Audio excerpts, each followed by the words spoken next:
বর্ষাকালে সন্ধেবেলায় একটু চুটুর পুটুর খেতে সবারই মন চায়। বেগুনি, চপ, সিঙ্গারা আমরা সবাই বানাই, তবে এই পুর ভরা আলুর পকোড়াটা না একদম অন্যরকম খেতে হয়। আমি গুজরাটে এসেই শিখেছি ভীষণ সহজ রান্নাটা, তোমাদের সাথে চলো শেয়ার করি। একটু বড় সাইজের আলু হলে পকোড়াগুলো দেখতে ভালো লাগবে, না হলে মিডিয়াম সাইজের আলু দিয়েও বানানো যাবে, তবে ছোট আলুগুলো দিয়ে একটু অসুবিধা হবে। আলুটাকে ভালো করে ধুয়ে খুব পাতলা না আবার খুব মোটাও না, ঠিক এইভাবেই গোল গোল স্লাইস করে কেটে নিচ্ছি। আমি খুব পাতলা করে যে আলুগুলো স্লাইস করছি তা না, খুব পাতলা করে কাটলে কি হবে, আলুটার স্বাদটা পকোড়ার মধ্যে খুব একটা আসবে না। তাই ঠিক মিডিয়াম মতন স্লাইসটা আমি করে নিয়েছি। আলুগুলো জল দিয়ে যদি এই সময় ধোয়া হয় তাহলে কিন্তু জলটাকে ভালো করে মুছে নিতে হবে। এবার একটা চাটনি বানাচ্ছি। ধনেপাতা, কাঁচা লঙ্কা, রসুন, টমেটো, লেবুর রস, পরিমাণ মতো নুন আর অল্প জল দিয়ে, কারণ চাটনি ছাড়া দেখবে কোনো পকোড়ার স্বাদই খুব একটা জমে না। এই টক ঝাল চাটনিটা না খেতে ভীষণ ভালো লাগে। সব কিছুকেই আগারো নিউট্রি ব্লেন্ডার জারে নিয়ে নিয়েছি। তারপর এটাকে একদম মিহি করে বেটে নেব, ব্যাস চাটনিটা মোটামুটি তৈরি হয়ে যাবে।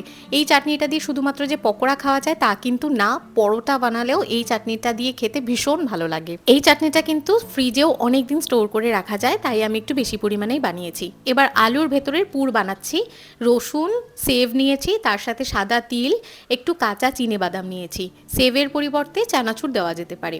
নুন, পরিমাণ মতন শুকনো লঙ্কার গুঁড়ো, একটুখানি আমচুর পাউডার আর একটু গোলমরিচ গুঁড়ো আর ধনে গুঁড়ো নিয়েছি। এবার সবগুলোকেই জল ছাড়া একটু গুঁড়ো করে নিয়েছি। জল বা তেল এই সময় দিলে না অসুবিধা হয়ে যায়, তাই আমি একদম জল আর তেল ছাড়া বানিয়েছি। পুরটাকে সাইড করে রাখলাম। এরপর বেসনের ব্যাটারটাকে বানিয়ে নিচ্ছি। 3 চামচ মতন বেসন নিয়েছি, পরিমাণ মতো নুন, একটু হলুদ দিয়েছি আর একটু কাশ্মীরি লঙ্কার গুঁড়ো। এবার অল্প পরিমাণে জল অ্যাড করছি আর তারপর হুইস্কার দিয়ে ভালো করে হুইস্ক করে নিচ্ছি, যাতে একদম দানা দানা না থাকে। অল্প অল্প জল দিচ্ছি, কারণ একবারে জল দিলে আমি জলের পরিমাণটা ঠিক একটা বুঝতে পারি না, ব্যাটারটা অনেকটা পাতলা হয়ে যায়, তারপর পকোড়া বানাতে অসুবিধা হয়। তাই অল্প অল্প পরিমাণে জল দিচ্ছি আর ভালো করে হুইস্ক করছি। এতে করে ব্যাটারটা যত সুন্দর হবে পকোড়াটা তত কিন্তু ভালো খেতে হবে। ব্যাস মোটামুটি 1 মিনিট মতন হুইস্ক করে নিলেই ব্যাটারটা একেবারে স্মুথ হয়ে যায়। শেষে আর একটু জল দরকার ছিল, তাই আমি অল্প জল দিয়ে একদম স্মুথ একটা ব্যাটার বানিয়ে নিয়েছি। আর এই স্টেপটা করলে পকোড়াটা বেশ খাস্তা মুচমুচে হবে। সেটা হলো, ব্যাটারটা বানানোর পর একটু গরম তেল নিয়ে ভালো করে মিশিয়ে দিতে হবে। এই পকোড়াটা বানানোর জন্য কিন্তু চালের গুঁড়ো বা সুজি এই ব্যাটারে দেওয়া চলবে না, তাই আমি একটু গরম তেল দিয়েছি।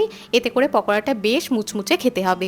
এবার এটাকে একটু সাইড করে রাখি। আলুগুলো যেগুলো আমি স্লাইস করে রেখেছিলাম সেগুলো থেকে মোটামুটি জলটা আমি মুছে নিয়েছি। এরপর শুকনো যেই পুরটাকে বানিয়ে রাখলাম সেটাকে একটা আলুর ওপরে অল্প করে ভালো করে বিছিয়ে দেব।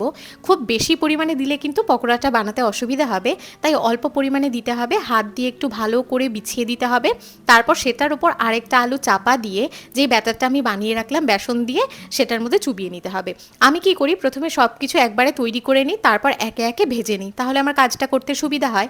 একটা থালার মধ্যে আমি প্রত্যেকটা আলুর ভেতরে পুর ভরে সবটা রেডি করে নিই, তারপর গরম গরম করে ভেজে নিই। মোটামুটি আমি এখানে সাজিয়ে নিয়েছি। এরপর ঠিক যেইভাবে আমাদের বাংলাতে চপ বানানো হয় ঠিক সেইভাবেই বেসনের ব্যাটারে এটাকে ভালো করে চুবিয়ে একদম গরম তেলে প্রথমে এপিট ওপিট লাল লাল করে ভেজে তুলে নিতে হবে।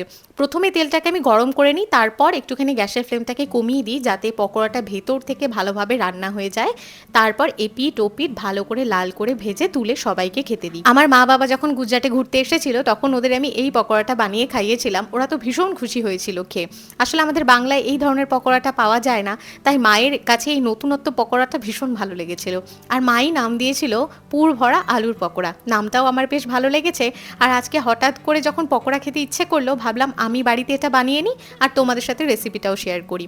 তারপর উপর থেকে একটুখানি চাট মশলা ছড়িয়ে গ্রিন চাটনির সাথে একটু লঙ্কা ভেজে জাস্ট পরিবেশন করতে হবে। বাড়িতে যদি হঠাৎ করে কোনো বন্ধু বান্ধব চলে আসে, যদি সন্ধেবেলায় কোনো টিফিন বানানোর প্ল্যান থাকে, তাহলে এরকম একটা পকোড়া বানাতে পারো। বাড়িতে যে আসবে সে তো খেয়ে খুশি হবেই, নিজেদেরও খেতে ভীষণ ভালো লাগবে। একেবারে অন্যরকম স্বাদের একটা পকোড়া।